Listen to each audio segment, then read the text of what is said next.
Joining me to discuss the outlook for China and what it all means for currencies is Sebastien Barbe. He's head of emerging market research and strategy at Calyon. Good morning to you. Thanks so much for joining us. So, Sebastien, you're calling currencies in Asian emerging markets higher this year. But we've seen a retreat this morning in those currencies on concerns about the global economy. So do you want to scale back your projections here? No, not really. I think it's sure that we are going to see volatility on the road on the FX market in the first half of the year. But I still believe that the Asian currencies are very likely to be supported on emerging currencies, most of them in general, versus the major currencies.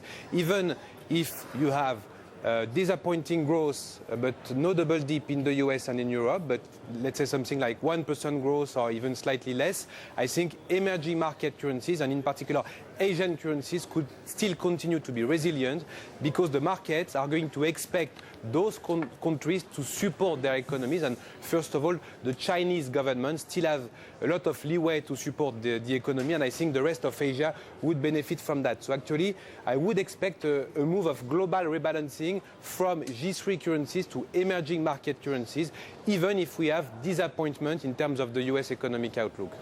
Tell us more about the basis for your thesis. Are we talking about interest rate hikes in Asia? If so, which countries are going to hike first, and which currencies are going to see the biggest gains? Yes, you're right. I think the rising inflation and interest rates outlook in Asia is definitely a support for the Asian currencies.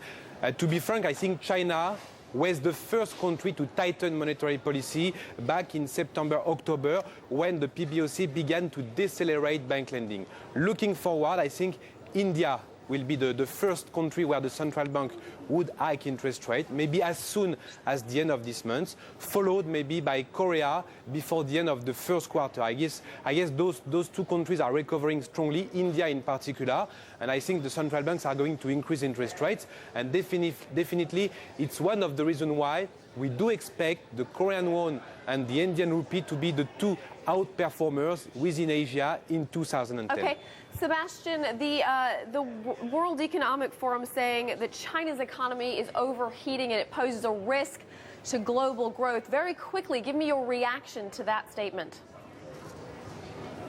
Yeah, I think in China you have a risk of overcapacities, and too strong credit growth has been noticed last year.